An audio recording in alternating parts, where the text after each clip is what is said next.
your heart makes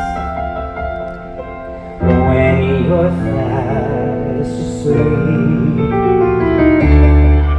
In dreams you will lose your heartache. Whatever you wish for, you keep. Have faith in your dreams that someday a rainbow will come smiling through. No matter how your heart is grieving, if you keep on believing, the dreams that you wish will come true. Yeah! Woo! Yeah! Thank you so much for joining me today. My name is Zach Bencal. How is your cruise going so far? You having fun? I feel like I know everybody at this point. Like I look out in the audience and we've all been here for 2 weeks. Like this is crazy. That's what's so cool about these long cruises, that like we get to build these amazing relationships. So I have to just tell you, it's the talk of the town that this is like the best group of people that we could have asked for. It's been so great enjoying these things to do. So yeah, thanks for that. Okay, let's get right into it, shall we? Yes. Okay, so my name is Zach Bencal. I'm the Broadway guest artist here on the Disney Wonder. Does everybody know what Broadway is? Raise your hand if you've been to a Broadway show. Yes, Broadway show. Okay, so most people do, but I see some hands down, so we're gonna have a little history lesson, so buckle up. Okay, so Broadway is a couple different things. Broadway is a location. Broadway is the professional theater district located right in New York City in the center of it all, in Times Square. It's the hub of the world. A Broadway theater is defined by a theater that has 500 or more seats. Anything under 500 seats is considered an off-Broadway house. And Broadway is known for its prestige. It's the highest level of commercial theater in the English-speaking world. And Broadway hosts large-scale productions of musicals and revivals and plays, often with big budgets, big sets, and star talent. But Broadway is really the pinnacle of a stage actor's career in New York City. It's the dream. And I got to live my dream in Aladdin on Broadway for 4 years. Thank you. So I'm a New York City-based actor, singer, dancer, if you're lucky, and composer. But I'm also the Broadway guest artist here on the ship. Now, what is a Broadway guest artist? So we have seen the musical stylings of some amazing Broadway people. This week we saw Josh Strickland, who was the original Tarzan. We saw we saw Rodney Ingram, who was in Phantom of the Opera, and then Aladdin in Mexico. We saw the beautiful Marlena Dunn, who was in Jersey Boys. She's visiting us from the Disney Magic. It's awesome. So, but they are all guest entertainers, Broadway guest entertainers. I'm a Broadway guest artist. So this is at my house, which is so fun. I'm so happy to share it with you. So what a Broadway guest artist is a professional actor who is invited by Disney Cruise Line to perform in the main stage shows, the Broadway style shows, and support the resident main stage cast. So I play Olaf in Frozen, if you've seen him. And I play a couple characters in Disney Dreams, which you will hopefully see tomorrow night. But yeah, like I said, my job is to support the main stage cast. We talk about the business, we talk about auditions and things like that. And I'm having like the best time of my life. Let's be honest, like I'm on vacation. This is amazing. And since you all have decided to spend part of your vacations with me, I figured that we should get to know each other a little bit and unpack my childhood. So let's start. All right, so it started on a blustery day. No, I'm just kidding. We're not gonna do that. I grew up in southern New Hampshire, in New England, and like any good little boy, I played sports. I played baseball, and my dad was the coach of my Little League baseball team. I tried the best that I could, but everybody would always be all focused on the game and the balls and the pop fly and the thing, and where was I? I'm out in left field, twirling around and singing, like the Little Mermaid. I was obsessed with the Little Mermaid, of course, like I'm sure so many of you were. It wasn't just Ariel's tail or her hair that I was obsessed with, which, I mean, don't get me wrong, it's fabulous, but I was obsessed with her voice. And I was obsessed with the music. It was the music of Disney that really unlocked something inside of me. And I would watch the VHS tape over and over. Kids, if you don't know what a VHS tape is, ask the parents, you know? But I would rewind the VHS tape over and over, and I was obsessed with, I was obsessed with Part of Your World, I was obsessed with Part of Your World, and I just wanted to listen to it all the time. So I would go over to the piano, and I finally got so frustrated that I couldn't hear it whenever I wanted, that I went to the piano, and I would just sit there and try to listen to it, and I'd practice over and over again, till eventually I taught myself how to play the piano. Look at this stuff, isn't it neat? Wouldn't you think my collection's complete? Wouldn't you think I'm the girl who has everything? Look at this trove, treasures untold. How many wonders can one cavern hold? Looking around here, you think, sure, she's got everything. I've got gadgets and gizmos aplenty. I've got who's it's and what's it's galore. You want thingamabobs? I got 20. But who cares? No big deal. I want more.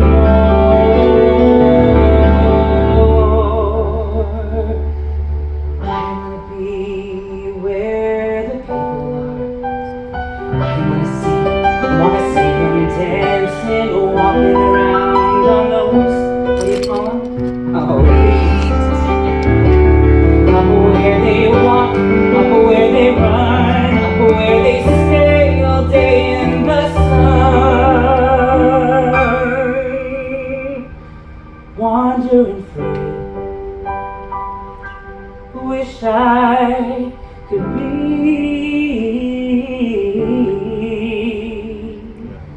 part of that world.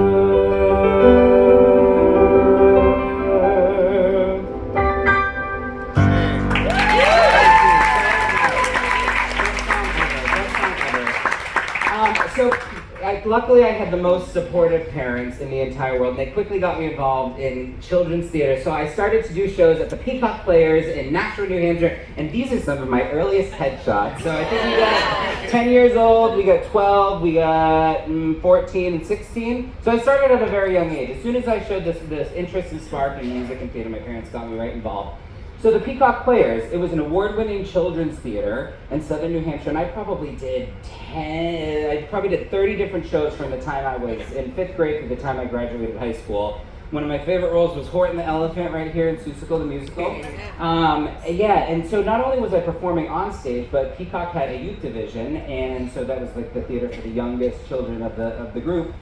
And they needed a music director one season, so I was asked to musically direct Mulan Jr. So here I am at 14 years old, music directing other 14-year-olds before I could even drive.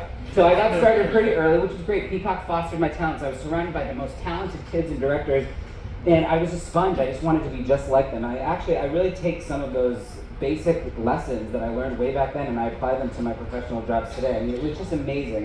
I was so lucky to grow up in a community like that.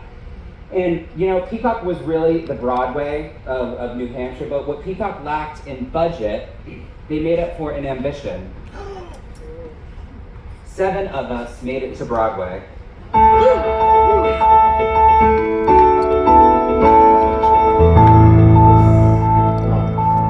have often dreamed of a far-off place where a great warm welcome will be waiting for me, where the crowds will cheer when they see my face, and a voice keeps saying, this is where I'm meant to be.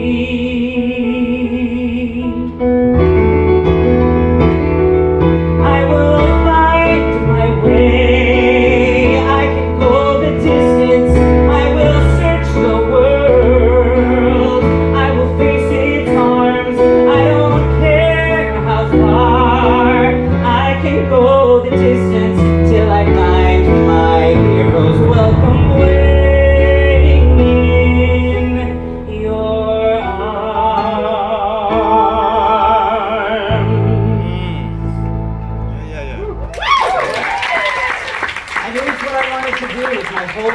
So while everybody was graduating high school trying to figure out what they were going to do, I knew from the time I was in 1st grade So I was graduating high school, and it was time to get myself ready for college, and I auditioned for probably 10 to 15 different musical theater programs around the country. But when I walked through the doors at the University of Hartford in Connecticut, at the Hart School of Music, my mom turned to me and she was like, this is it, I know that this is where you're meant to be, I can feel it. And she was right, moms are always usually right. So I gotta give her credit where credit's due.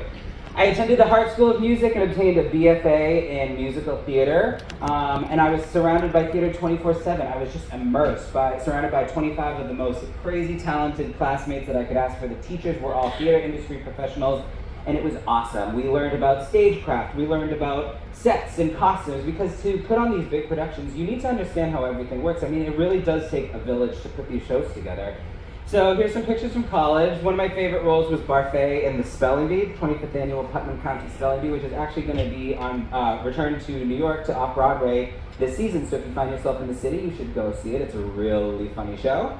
So for a lot of musical theater students that are at school during the year, during the summer they do what's known as summer stock. So summer stock theater is essentially you audition for a theater that's out in the middle of nowhere typically, and you do as much theater as they can cram into a summer season. The pay's not great, but you're doing theater all the time, which is what's really important. So I worked at a couple different theaters around the country. I worked in Cape Cod, but one of my favorite theaters was the Forestburg Playhouse in upstate New York in the Catskills. It was beautiful.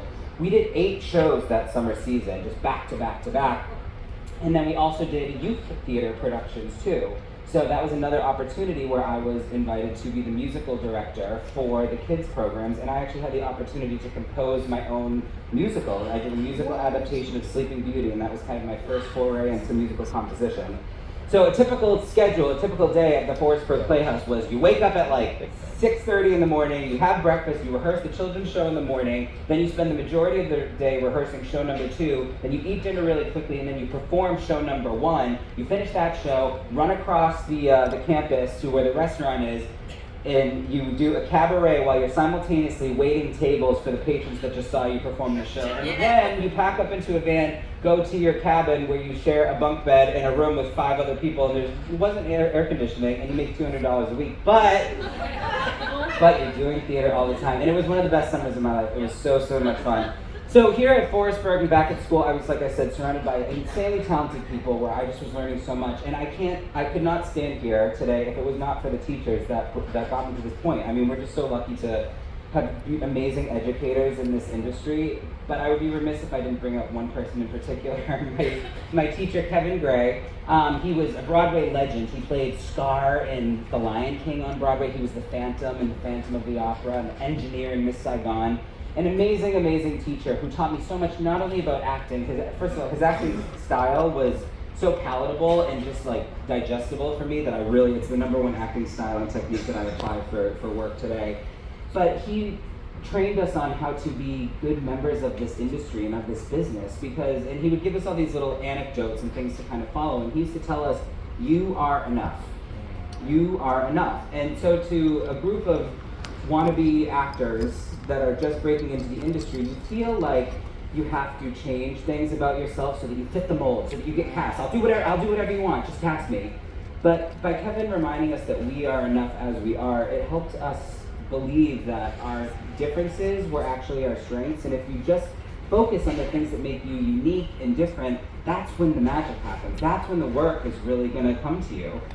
And so that was a piece of advice that was absolutely valuable. So it was time for me to graduate college, and between all the amazing support that I had, it was time for me to move to New York and put myself out there.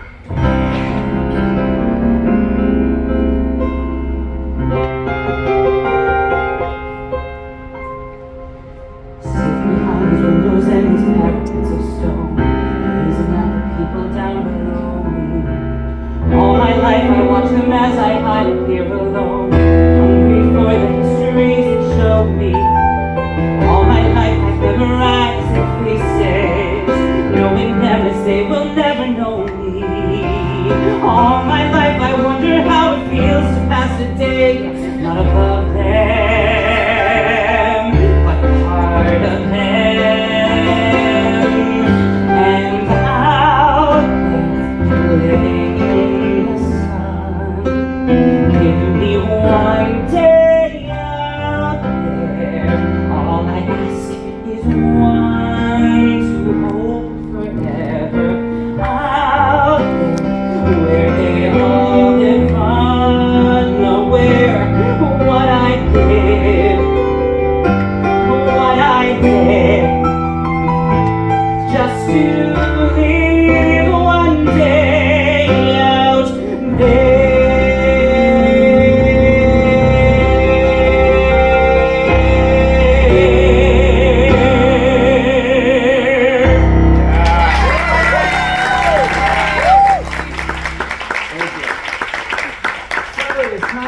to the Big Apple. So I graduated school in May of 2013. And by June of 2013, just 1 month later, I had landed my first role in an off-Broadway musical called The Civil War. I was cast as the male swing in this production. So a swing, if you're new to this theatrical term, a swing is an actor who covers other roles in the show. In case a principal actor is sick or can't go on for any other reason, a swing is ready to jump in at a moment's notice.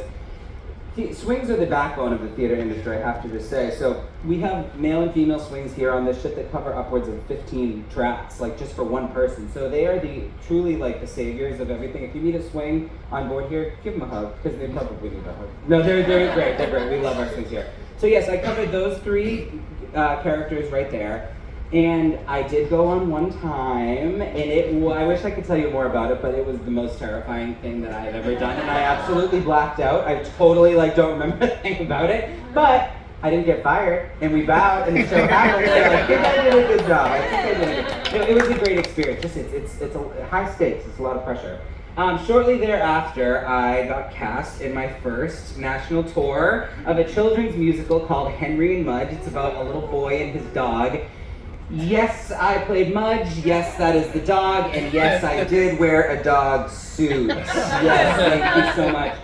So the Henry and Mudge tour was what's known as a bus and truck in the industry. So that basically means you travel around the country in a bus and a truck. And so the actors are responsible for putting up the set and performing the show and then packing it up and moving it to the next location. So there's this one great story. We were driving in North Dakota, I believe it was. It was 4 a.m., so it was pitch black. There was a blizzard. We were driving uphill, completely icy, snowy roads. I was driving the truck that had the set in it, so it was pretty fun. And we were on a cliff, like not a cute little cliff, but it's the kind of cliff that it's like if you make one wrong move, puppy goes bye-bye. So it was a harrowing experience, to say the least. And then we got to a glorified cafeteria, elementary school, performed the show in a dog suit, and then had to go to the next location. But you know what? It earned me my stripes, because doing theater like that is how you know if you really love it. It separates the boys from the men. You know, it really does. It was a great experience. I wouldn't change. And I auditioned with this next song that, if you'd allow me, I would like to get into character to perform. So please. Actor needs to prepare.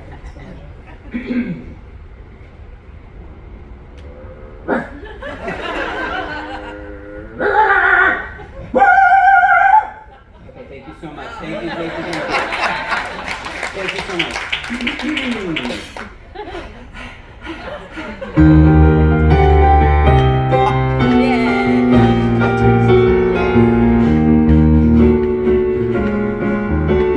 You got a friend in me, yes you do.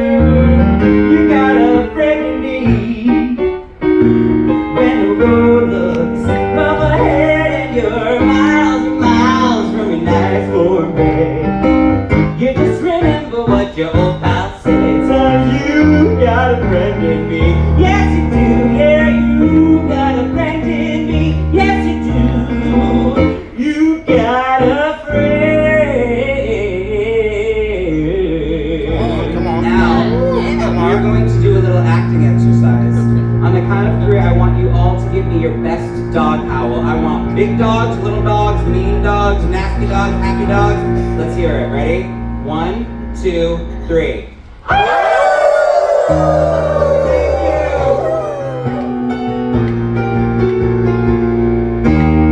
Yeah, that was good. I passed all of you. You're all booked. You're all passed. Yeah, Henry and Mudge was a great experience. And so while we did perform in glorified cafeterias, we also got to perform in beautiful venues such as this one. This was on the final day of that tour. It was amazing theater. So one thing that Henry and Mudge afforded me was I became a member of the Actors Equity Association. I obtained my Actors Equity card. So that basically means the Actors Equity Union is the union of actors, and it's the union that supports all the actors that are professional in the business. So as soon as you become a member of the Actors Equity Association, you can go to all the big auditions. You qualify for health care and benefits and things like that. So it's an amazing union. That is really the goal, is to get into that union so that you can audition for the big leagues. So Henry and Mudge did that for me, and I'm eternally grateful. So here I am back in New York City, equity card in hand, and I was auditioning like crazy, and of course I had to pay the bills, so like with every actor's rite of passage, I waited tables.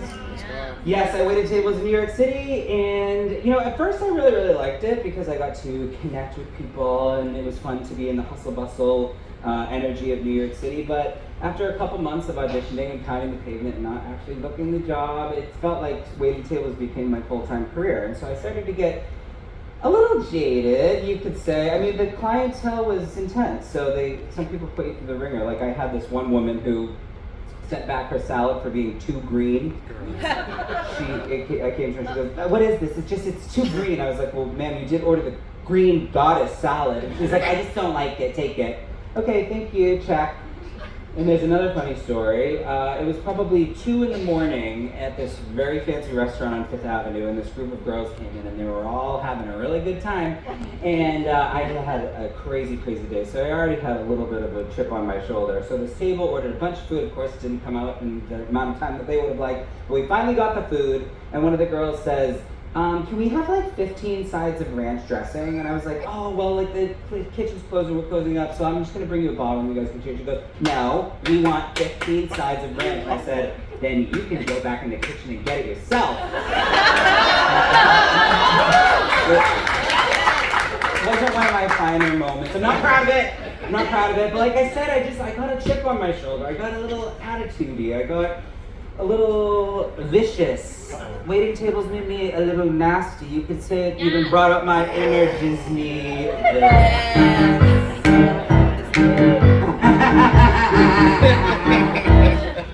I admit that in the past I've been a nasty. They weren't kidding when they called me, well, a witch. But you'll find that nowadays I've mended all my ways. Repented, seen the light and made a switch. True, yes, and I fortunately have a lot of patience. It's a talent that I always have possessed. And here lately, please don't laugh, I use it on behalf of the miserable people who want dips. Pathetic, poor unfortunate souls in pain, in need. This one longing to be thinner, that one wants a side of ranch. And do I help them? Not a chance. Poor unfortunate souls, so sad, so true. They come flocking to my restaurant crying, "We want ranch," and do I help them? No, I don't.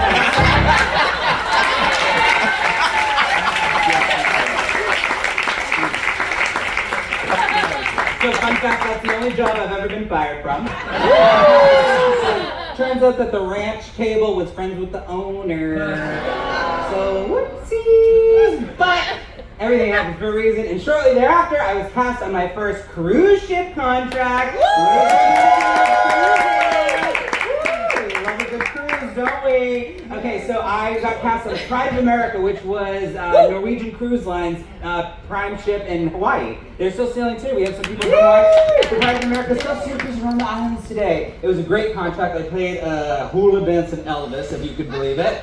That was really a stretch for me. And it was a great contract. But the second I touched down in Hawaii, I got a phone call from a major casting director in New York City. The call said that they were doing a musical adaptation of School of Rock, the musical, which was a movie starring Jack Black, and Andrew Lloyd Webber was doing the music. So Andrew Lloyd Webber wrote Phantom of the Opera. He wrote Cats. He wrote Jesus Christ Superstar. He's a legend. And they wanted me to come in for the lead role, the Jack Black role. So I sent in the tape. They loved me, great. They wanted me to come in for a work session with the director, with the associate director. So a work session basically just means that the creative team is really interested in you and they want you to work with somebody from the team on the material. So I flew from Hawaii to New York, had a work session with the director, went really well, got another call back, flew back to Hawaii. A couple days later, they called and said, "We love you, we want you to come in for the creative team and meet Andrew Lloyd Webber and perform for him." So twice in 1 week, I had to fly from Hawaii to New York City. So it was a doozy. But I did the final audition, I got to meet him, it was great, and I thought I killed it. It was like, you couldn't have told me anything. I walked out of there being like, this is my moment, I'm gonna get this is my time. I get back to Hawaii, and the phone didn't ring. The phone didn't ring, and that's how this industry happens. You have to have a thick skin, and I've always had a thick skin, but this one really stung just because I was like, if I can't get this, like, what am I doing wrong? Like, what do we do here? Lucky for me, through the ups and the downs of it all, I've always had my support from my parents. They've always been so amazing, and even to this day, if I need to just go home and recalibrate, I run up to Maine, where my parents now live on the ocean, and there's a little lighthouse right outside. This is a song that my mom sang to me growing up.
It's such a beautiful song. So I feel so lucky that I can go home to my parents and kind of recalibrate. So that's what I did. I took a moment, got myself together, picked myself up by the bootstraps, and then I'm back in New York City. And as we know, the waiting tables thing wasn't really great for me. So I was like, let's work smarter, not harder. And I started to apply to different music directing jobs in the city. You know, I'd done that in the past. I'm like, okay, let's do this. Like, we can make this happen. So next thing I knew, I was doing voice lessons and I was playing for cabarets and playing for friends' shows and things like that. And I get a call from one of my buddies, and he was doing an off-Broadway show, and they needed somebody to come in and serve as like a musical custodian for this production. This was an off-Broadway musical called The Anthem. Really edgy, really out there, wackadoodles, you can kind of see. So Downtown Theater is kind of known for doing these really out-of-the-box concepts. So this show had fairies, aliens, the Matrix, the works. It was crazy. Don't Google it. Don't Google it. You can Google it, but just don't say I didn't warn you. So anyway, I was brought on as this musical custodian, and next thing I knew, I was writing original music for the show, I was teaching the cast, and I ended up conducting the full orchestra. So it was about a 15-piece band that I was conducting the show. I'd never done that before, but I was faking it till I was making it, and it was an amazing experience. I learned so much. Next thing I knew, my entire calendar was full with different music direction, music opportunities and different jobs and things like that. So now here I am, I'm back to writing again, which was the first time I had really just like laid into the writing. And I applied for the BMI Lehman Engel Musical Theater Writers Workshop. So this is a prestigious writers workshop in New York City for musical theater lyricists and composers. I auditioned with 3 of my original pieces. This program has been around for a long time, and some of the Disney greats have been students here. So Alan Menken actually attended this course in the 70s. Alan Menken wrote Beauty and the Beast, Little Mermaid, Aladdin. I think we all know Alan Menken. And then Bobby and Kristen Anderson Lopez, who wrote Frozen, actually met as students in this class, and then they got married and then wrote Frozen. So it was an honor to be accepted into this class, and I figured, you know, the auditions weren't happening, but the music directing jobs were, so let's lean into this. Maybe this is where my path is. And here's a clip of one of the songs that I wrote for this.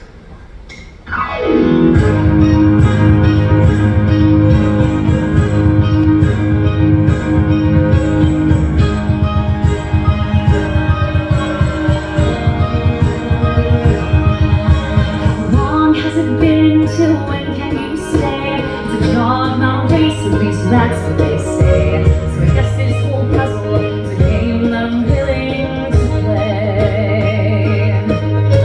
The touch of your hand, the sound of your voice are just in my memory, and that's not by choice. I count down the seconds, there's just too much time in between. So fly away on the waves that'll bring you to me. I'll wait days, even weeks, I don't care. You've been gone way too long. Keep picturing you in my thoughts, in my dreams, everywhere. Fly away where the sky meets the sea. Come my wings, I will bring you to me. Fly away. Yes, that was one of my songs. Thank you, thank you. It was a great experience, and I learned so much. So here I am, and full student in BMI. I've been there for a couple months, and then of course, when you least expect it, I get a phone call to go in and audition for a little musical called Aladdin. Yeah, thank you. And it's funny because I never originally auditioned for Aladdin, so how did I get that call? I got the call because it was the same casting team as School of Rock. And so I never auditioned for Aladdin, but when I didn't get School of Rock, one of the associates said, hey, I think I have a guy that you might be interested for Aladdin. So if that doesn't tell you how the universe is always working in mysterious ways, I don't know if it does. So I got the call to go in from Aladdin because of School of Rock. So next thing, I'm in the Aladdin audition process for about a month. There was 6 rounds of callbacks, and I don't know if we're familiar, but a callback just basically means they want you to go back and do more of the material to see if you're right for the show. It was a month-long audition process. I walk in for the final callback, and I walk in, and there was a room, a long table with a room, about 40 different executives from the Disney theatrical team.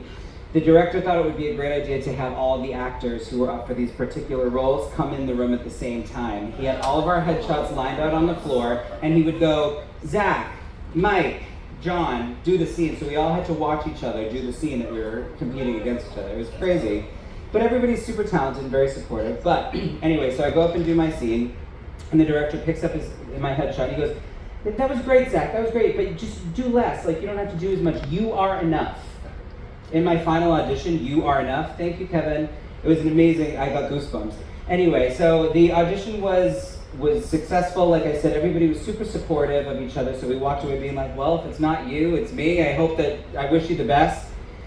The next 48 hours were insane. They were absolutely insane, but then I got the It's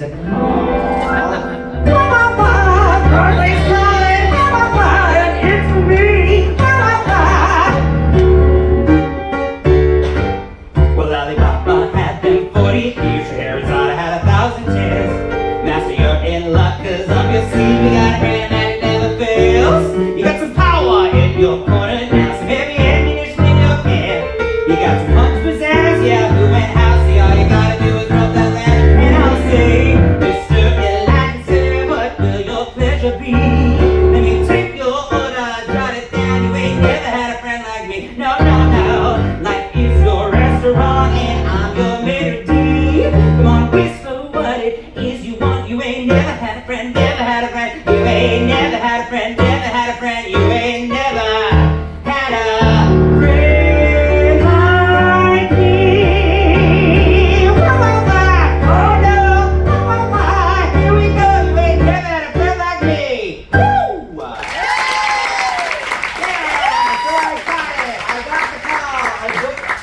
The first national tour of Disney's Aladdin as the character of Babcat. So Babcat is a new addition to the Aladdin story for the stage adaptation.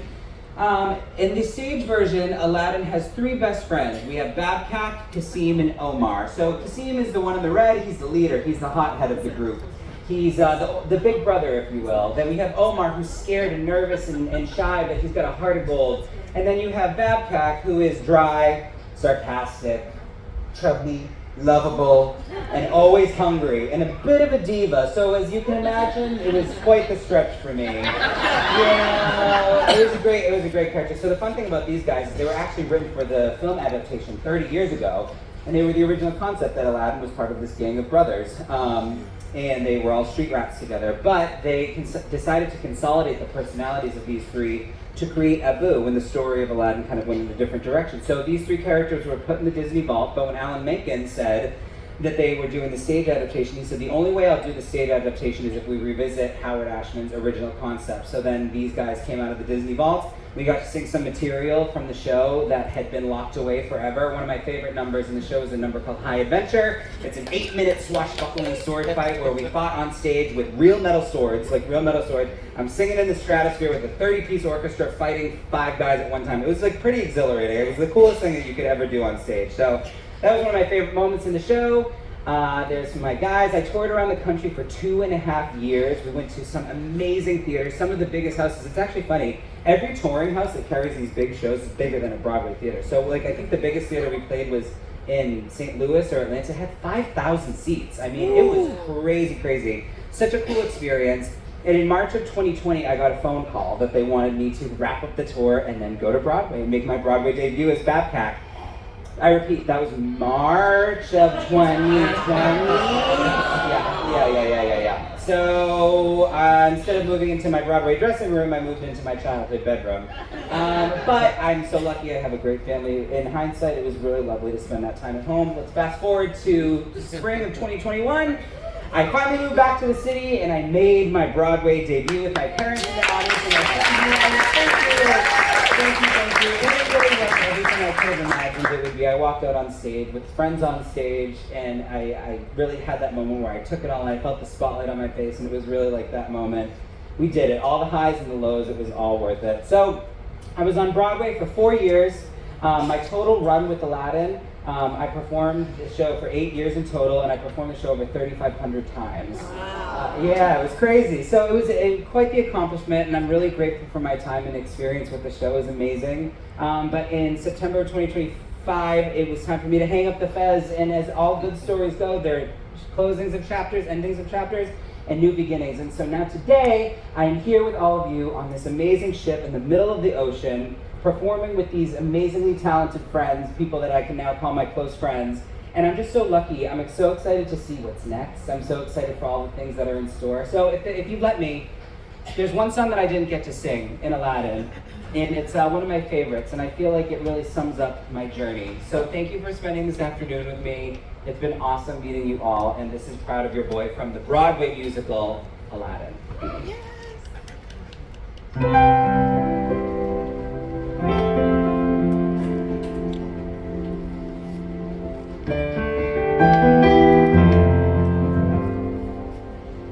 Proud of your boy, I'll make you proud of your boy.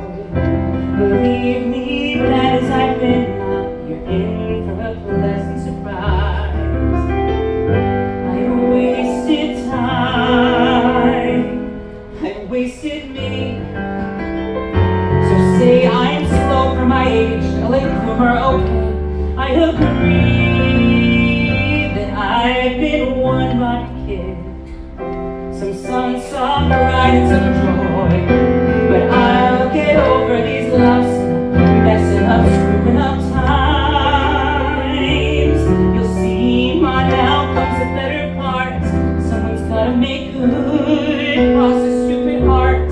Make good and finally make you proud of your boy.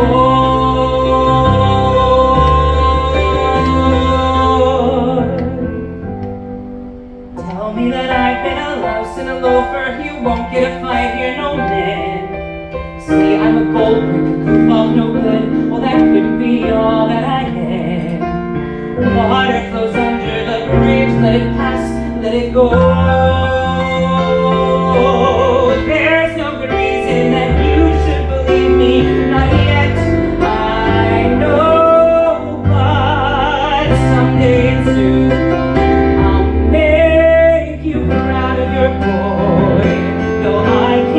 myself taller or smarter or handsome or wise. I'll do my best, what else can I do? Since I wasn't born perfect like Dad or you, Mom. I will try hard to make you you proud of your boy.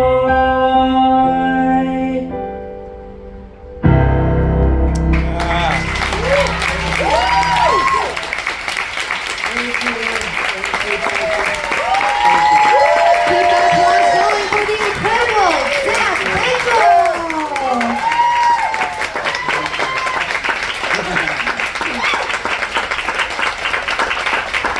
All right, y'all. One more time. Can we give a little big round of applause? Amazing job. If you all enjoyed that, let me hear you say, oh yeah. Oh yeah. Awesome. Well, thank you all so much for joining us today. Coming up next in the beautiful Azure Lounge, we have another dance.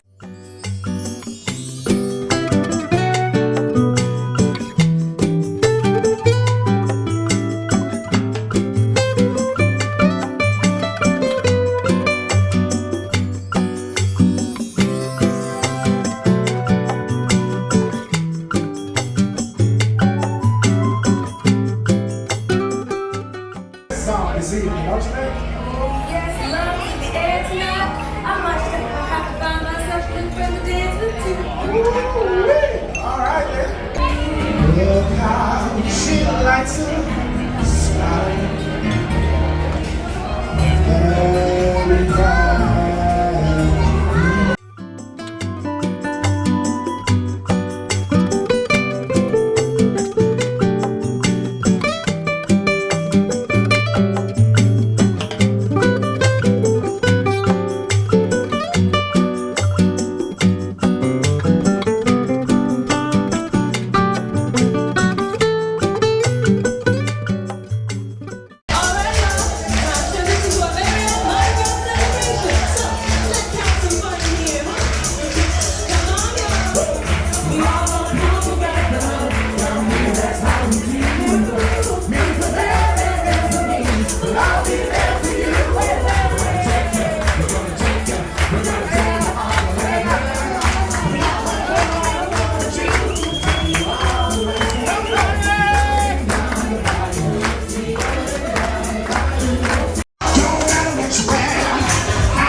Won't you try?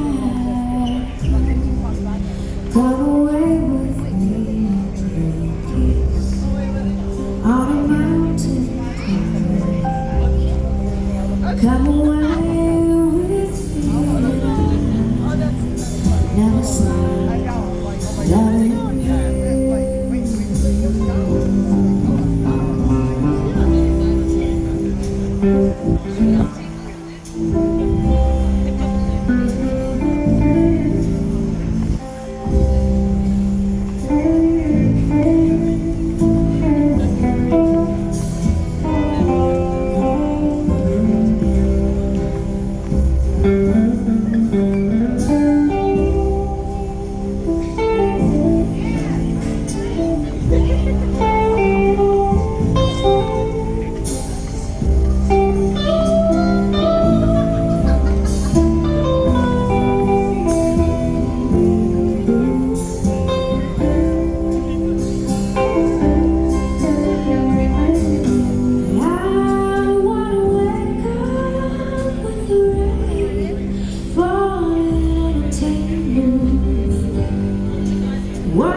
this field. Come away with me in the night. Come away. Oh, give your partners a huge snicker. A round of applause for everyone. Thank you so much to Mickey and Minnie and Daisy and Donald. How exciting! But we're going to dive straight into the next dance. We're going to change the tempo slightly. We're going to spice things up a little bit with the cha-cha-cha. So if you're in our class today, you're already prepared and ready to go. If not, that's okay. You're welcome to follow along. We're going to go through it very quickly. My team, right leg back. Jackson's team, left leg forward. It's a rocking action. It's the one that goes like this. Rock, rock, cha-cha-cha. Rock, rock, cha-cha-cha. Rock, rock. Arm goes up. We turn to the stage. Rock, rock, cha-cha-cha. Rock, rock, cha-cha-cha. Rock, rock, cha-cha-cha. We turn. Alright, I think you got it. Let's have a little go with some music. Alright, grab your partners, let's have a go.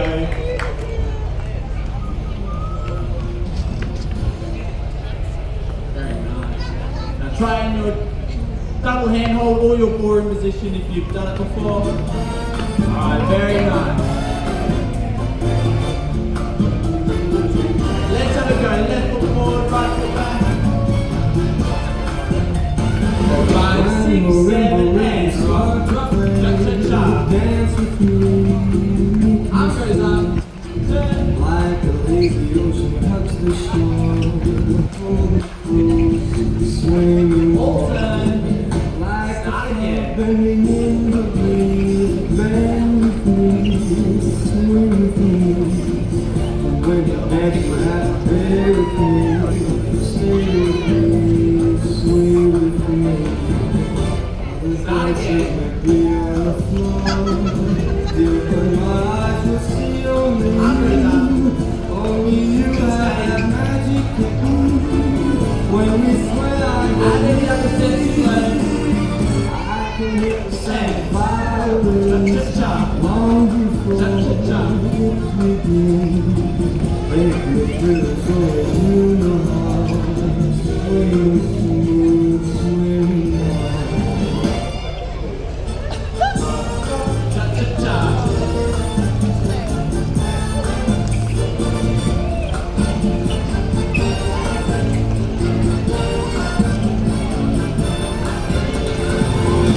Other dancers may be on the floor. Different eyes will see only you. Only you have that magic technique. When we sway, I can hear the sound of violins. Cha-cha-cha. Make me feel so you know how. Swing with you, swing now. When the rhythm starts to play, dance with me, make me sway. Like a lady ocean hugs the shore, make the waves swing on. Cha-cha-cha. Like a child bending over the Cha-cha-cha. you sway with me. When we dance, you have to win with me. Stay with me, swear with me. When the rain starts to play, hold me close, make me sway. Like an ocean hugs the shore, hold me close, sway more. Like a flower in the breeze, bend with me, sway with me. When we get you have a way with me, stay with me, sway with me. Give yourselves a huge round of applause. Good is right. But the dancing does not stop there. We're moving straight into the next one. So, next off on our list is the salsa. Remembering this is our pushing action into the ground. My team, we start with our right leg back. Jackson's team starts with their left leg forward. We push into the floor. It goes push and close. push and close. Push, we turn to the side. Side and close. Side and close. Side and close. Start again. Push and close. Push and close. Push arms up, we turn to the side. Side and close. Side and close. Side and close. Very nice. Are we ready? Alright, grab those partners. If you want to change partners, now's the time. Now's the time. Don't do a big dance.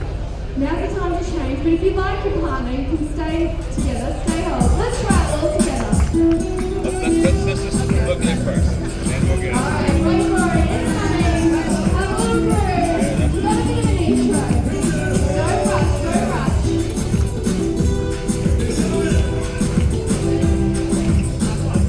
Alright, are we ready? All together now. 5, 6, 7, go. 1 and close. 2 and close. 3, we turn to the side. 6, we move. Side. Start again. 1, 2, 3. Arms up, we turn to the side. That's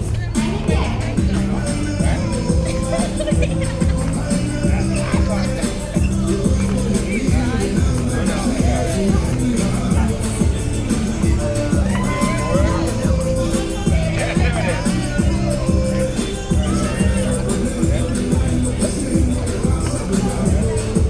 Keep going. And again. They did that on the bad day for the TCM where they would teach it like.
Very good. Spin your partners out. Very nice. What we're going to do now, we're going to slow it down nice and easy, and we're going to go over our rumba. Now, if you just did the cha-cha, the rumba is just a slow cha-cha. So let's have a go. In my team, it's going to be left foot forward, Amber's team, right foot back. It's our rocking into a side step. So it looks like rock, rock, side, rock, rock, side, rock, rock, side. We'll turn under the arm, turn towards the stage. We go rock, rock, side, rock, rock, side, rock, rock, side. We're all going to turn to start again. Does that make sense? No. Let's have a go with me. Actually, let's just do it straight to music. I think we can know this. Is right. Beautiful job. Now we're going to say thank you to our friends that have joined us for the last class. Thank you so much for being here.